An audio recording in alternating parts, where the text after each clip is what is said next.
अस्सलाम वालेकुम स्टूडेंट्स, कैसे हैं आप सब। उम्मीद है आप सब खैरियत से होंगे और पेपर्स की आजकल अच्छे से तैयारी करे होंगे।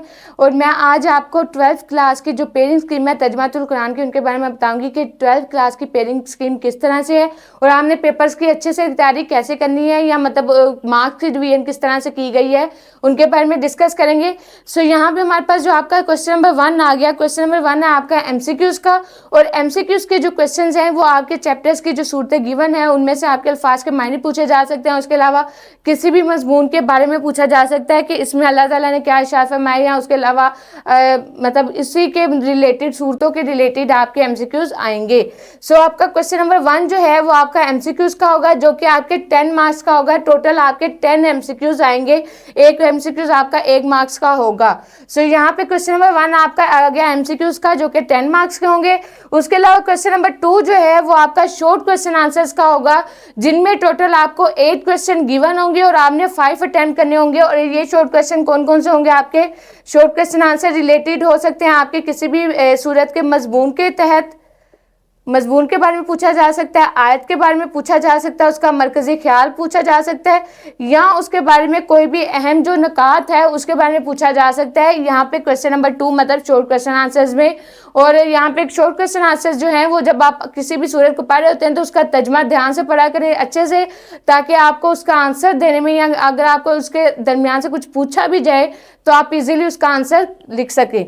सो यहाँ पे ये आपका जो शॉर्ट क्वेश्चन आंसर्स हैं ये टोटल 8 गिवन होंगे, 5 करने होंगे। इट मीन्स कि आपके टोटल जो मार्क्स हैं वो 10 मार्क्स का होंगे। एक क्वेश्चन जो आपका एक शॉर्ट क्वेश्चन है वो 2 मार्क्स का होगा, और आपने एक 2 मार्क्स जो हैं वो किस तरह से गेन करने का, आप जब उसका आंसर लिख रहे होंगे, मतलब आपका अगर आयत के तर्जमे के अलावा, आयत का तर्जमा तो आपने टू द पॉइंट करना है, जैसे आपको जो भी आयत पूछी जाएगी उसका तर्जमा आपने वैसे ही लिखना है, उसमें आपने नंबर वो लाइंस नहीं देखनी, लेकिन आपने कोई भी चीज़, मरकजी ख्याल, अहम नकाल या मजमून, कोई भी आपको चीज़ पूछी जाए इस तरह की, तो आपने उसका आंसर 3 to 4 लाइंस में देना है, ताकि आपके उसके मार्क्स कवर हो जाए और अच्छे मार्क्स आए।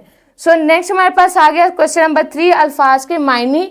अल्फाज के मायने आपको अरेबिक वर्ड्स आपको दिए जाएंगे, जो कि आपके बुक के लास्ट में, मतलब चैप्टर के लास्ट में आपको गिवन होते हैं।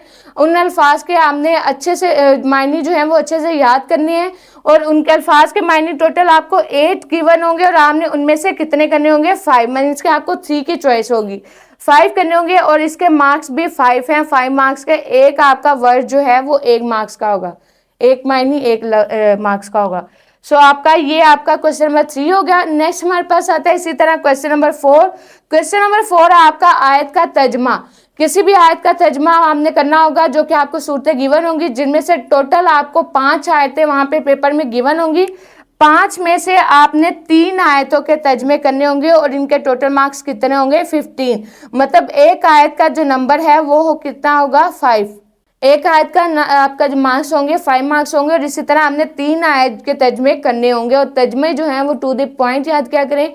अगर आपको आयत के तर्जमे याद करने में मुश्किल होती है तो इसका बेस्ट वे यही है कि जब आप वो याद कर रहे होते हैं तो छोटे छोटे वर्ड्स के साथ साथ मीनिंग देखते जाया करें, कि अच्छा इसमें इस छोटे वर्ड्स का मतलब क्या क्या मीनिंग जा रहे हैं, तो उसी मीनिंग के अकॉर्डिंग अगर आप आयत का तर्जमा करें तो आपके लिए सबसे ज़्यादा ईजी हो जाएगा इस तरह उसका तर्जमा करना, क्योंकि आपको वर्ड्स के मीनिंग पहले से ही याद हो चुके होंगे जब आप उनके छोटे छोटे वर्ड्स ध्यान से गौर से जब आप पढ़ते हैं तो।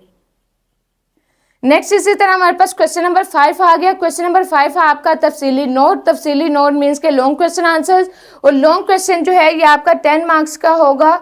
और उसके अलावा ये तफसीली नोट आपका आ सकता है किसी भी मजमून के ऊपर, किसी भी सीरत के ऊपर, कि सीरत किरदार और किसी भी किरदार के ऊपर आ सकता है। उसके अलावा किसी भी नुकात पर, उसके मरकजी ख्याल, या इस तरह से आपको आ सकता है कि उस पर तफसीली नोट लिखें, या किसी भी सूरत के बारे में तफसीली नोट या जामिया मजमून उसका बयान करें, इस तरह से पूछा जा सकता है। या उसके दरमियान, सूरत के दरमियान अंदर जिस खास नबी की बात की गई है उनके बारे में पूछा जा सकता है। ये आपका लॉन्ग क्वेश्चन होगा।